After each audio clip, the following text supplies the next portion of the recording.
আপনারা যারা বাংলাদেশে আছেন, আপনারা যারা স্টুডেন্ট, আপনারা যারা এইচএসসি কমপ্লিট করেছেন, আপনারা চেষ্টা করবেন এইচএসসি কমপ্লিট করার পর আপনাদের আইএলটিএসটা কমপ্লিট করার জন্য।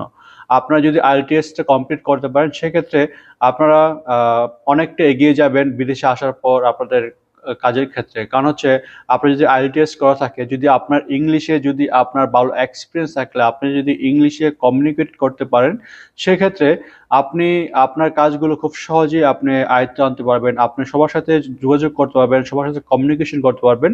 সেক্ষেত্রে আইএলটিএস করাটা অথবা ইংরেজি শিখাটা খুব বেশি গুরুত্বপূর্ণ।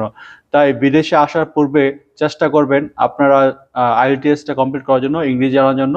পাশাপাশি আপনি যদি মনে করেন যে না, আপনি সৌদি আরব অথবা আপনার মালয়েশিয়া অথবা আপনি আদার্স কান্ট্রিতে যাবেন, আপনি সেই দেশের ভাষাগুলো চেষ্টা করবেন টুকটাক আয়ত্তে আনার জন্য।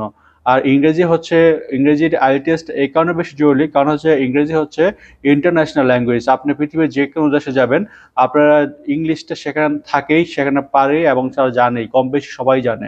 সেক্ষেত্রে ইংলিশটা খুব বেশি ইম্পর্টেন্ট। পাশাপাশি যদি আপনি মনে করেন যে আপনার পছন্দের একটা দেশ আছে এবং সেই দেশে যদি একটা নির্দিষ্ট ভাষা থাকে, সেই ভাষা প্রতি চেষ্টা করবেন আপনার কিছুটা জ্ঞান অর্জন করার, কিছুটা শেখার। সেক্ষেত্রে আপনার জন্য খুব ভালো কিছু হবে ইনশাল্লাহ।